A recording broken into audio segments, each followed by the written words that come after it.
the last occasion, the matter is on roll for the passing of a sentence to the accused persons. My learned colleague is here, Advocate 𝐼𝐻𝐻 SC. State is ready to proceed. And the state proved no previous conviction against both accused persons. They do not have previous And you also addressed the court already before sentence. That's right, I did. Mr. Harris, you also addressed me before sentence, but it's just the aspect of Section 103(1) of the Arms and Ammunition Act. Yes, so I leave that in the hands of the court. State will apply that they both be found not fit to possess firearms in terms of Section 103, Firearms Control Act, 60 of 2000. Court cases. Mr. Harris, if I consider a deportation order and accused number 1 to pay for his own airfare, you have indicated that he's in a position to pay for his own airfare. And my attorney was delayed, Your Worship, Mr. Bruni. He's in Victoria, and he had told the court that he's going to be delayed. Things went later than expected, but he's made all the necessary arrangements, both financially and the booking of the tickets.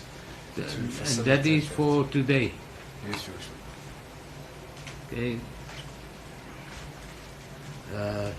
Thank you. That's all.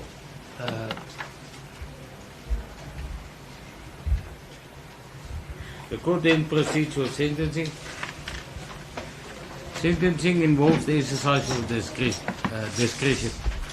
This discretion must be exercised judicially. In other words, all relevant factors and circumstances must be considered. Now, number 1, Mr. Mugabe, you are 29 years old and you are a first offender.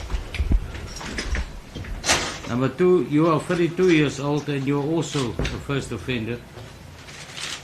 Both of you have strong family ties and have spent more than 2 months in custody awaiting trial. Both have indicated right from the start that you wish to plead guilty. It is not every day that persons plead guilty in regional courts, where harsh punishment are the rule rather than the exception, especially for firearm and violence-related offences. They both follow English. Now, the complainant had also been amply remunerated for the injuries he sustained. The remuneration was to such an extent that the complainant wanted to withdraw the charges. With the complainant not at all keen to proceed, the accused's decision to plead guilty must be viewed as a definite mitigating factor. Now, that I say with experience in mind. Recalcitrant or unwilling complainant can be quite a handful, and quite often it does not result in a conviction. Because of that very same reason, he is unwilling to give his cooperation. So I will view it as a definite mitigating factor. Now, not much is known about the incidents themselves, except for the elements of the crimes which were admitted. It was also alleged that number 1 was present when the attempted murder was committed. The court does not know much of the surrounding circumstances leading up to the shooting and the full extent of the injuries. I'm not going to speculate as to why. The court will also consider the fact that accused 2 defeated or obstructed the course of justice by concealing or disposing of the firearm involved, which is quite a serious offence. The firearm is also still in circulation. I don't have to say much about illegal firearms and violent crime. It speaks for itself. If this weapon was tested to be a 9mm pistol or semi-automatic weapon, a minimum sentence of 15 years imprisonment would have been applicable. That is just to illustrate the seriousness of the offence. However, the court can't speculate, in the absence of that, as to make and caliber, and a minimum sentence is not applicable. All the firearm charges are extremely serious. Regarding count 3 and 4, sentences up to 15 years are the rule rather than an exception. Mr. Houders will tell you that.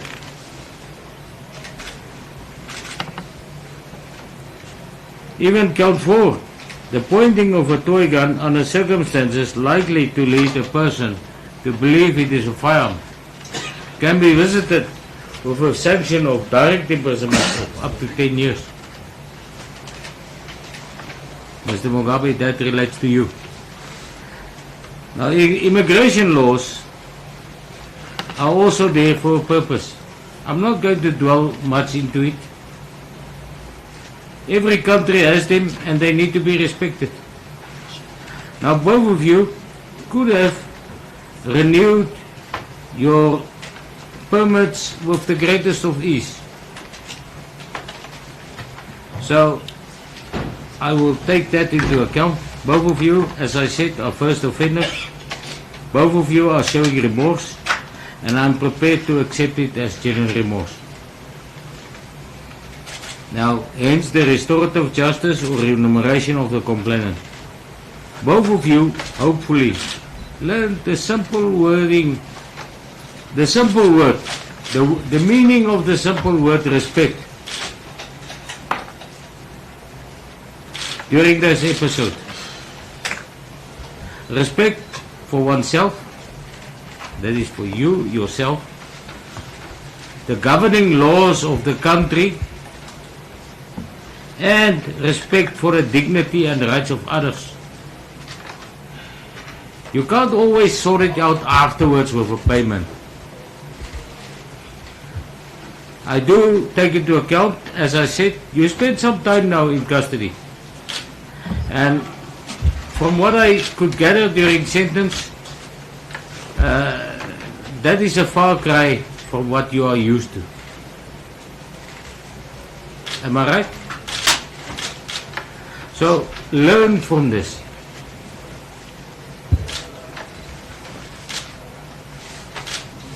Hopefully, this time in prison helped you to truly understand the meaning of that word respect. Now, entitlement and arrogance, those two concepts we should never allow to control us. The court will blend the sentence with mercy. Mercy, however, is a balanced process of thought and must not be confused with maudlin sympathy. And I also got a duty in my profession to balance not only the right of the rich and famous, but also the normal Zimbabweans who are here. Everybody must know they're going to get a fair sentence. Now, fairness and mercy is not maudlin sympathy. Mercy is a balanced process of thought. And as far as number 1 is concerned, Mr. Mugabe, after careful consideration, due to the lesser charges, I'm of the opinion, and before I do that, I'm going to say this. I do not know whether the second accused took the rep for you.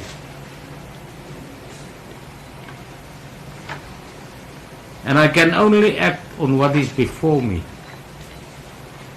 Number 2 pleaded guilty on all these counts. So I don't know. But nevertheless, I will proceed with sentencing on the counts as they were proved. Number 1, as far as count 5 is concerned, you are fined to 400,000 rands or 24 months imprisonment. That is now the pointing of the toy gun or that was likely to lead the person to believe it was a firearm. As far as count 6 is concerned, that's the immigration law, 49, section 49(1)(a). You are fined 200,000 rands or 18 months imprisonment. It is also ordered that you be deported. You will be escorted by the investigating officer who is here at court today and who must be complimented for that. It's not every day that we encounter that in the regional courts anymore. So he will escort you to our Tambu to oversee your departure today. So no order is made in terms of section 131 of the Arms Ammunition Act. You are deemed unfit to possess a firearm. I will then now proceed with accused number 2. Or before I do that, number 1, Mr. Mugabe, you can count yourself very lucky that the complainant in your case was not injured. Normally fines are inappropriate in immigration matters.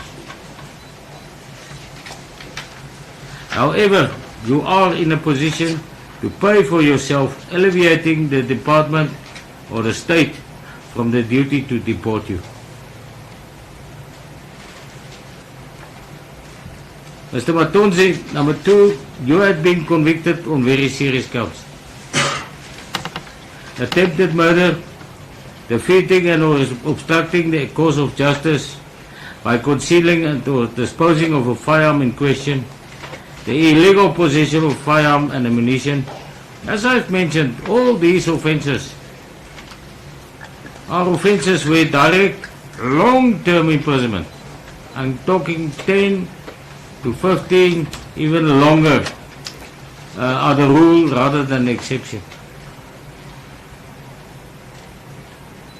The fact, as I said, that the complainant was remunerated together with all the other mitigating factors already mentioned will definitely soften the effect of the sentence.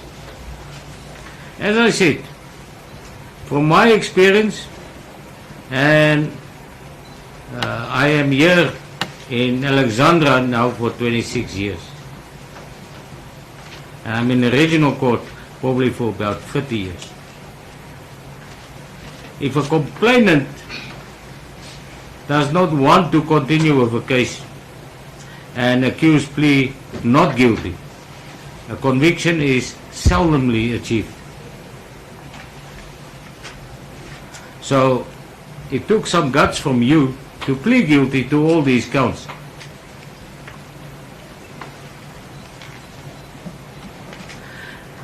So basically what you did is you put yourself, number 2, at the mercy of this court by pleading guilty. So that says quite a lot in your favor. So the court, with regard to you, is of the opinion that the following is a well-balanced sentence. And normally, direct long-term imprisonment is applicable for these offences. You're not going to escape jail today. So, the court is of opinion that the following is a suitable and well-balanced sentence. It's going to be a merciful sentence. As I said, mercy is not model and sympathy. As far as count 1 is concerned, you are sentenced to 12 months imprisonment. Count 2, you are sentenced to 12 months imprisonment. Count 3, you are sentenced to 3 years imprisonment. Count 4, you are sentenced to 12 months imprisonment. The court orders that all the sentences be served concurrently. It is further ordered that you be deported once the sentences are served. Do you all understand? Mr. Mugabe? Mr. Matonzi? Good. So the Judgement? Yes, Your Worship. Mr. Maybe 10 minutes. It was 𝐾𝐭, if I remember correctly. No, it's Lieutenant Colonel Raj. It's still Colonel. Okay. You know, it's, not full yet, but Lieutenant, but it's still you know, I still, your title is Colonel. Colonel, so you will escort number 1 to the airport. Thank you so much. Thank you. Court adjourns.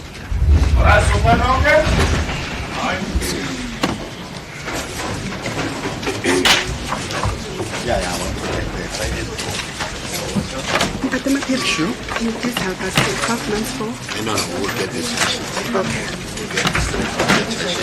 Yeah.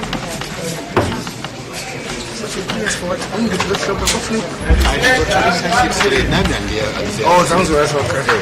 Thank you, sir. Okay. Yeah.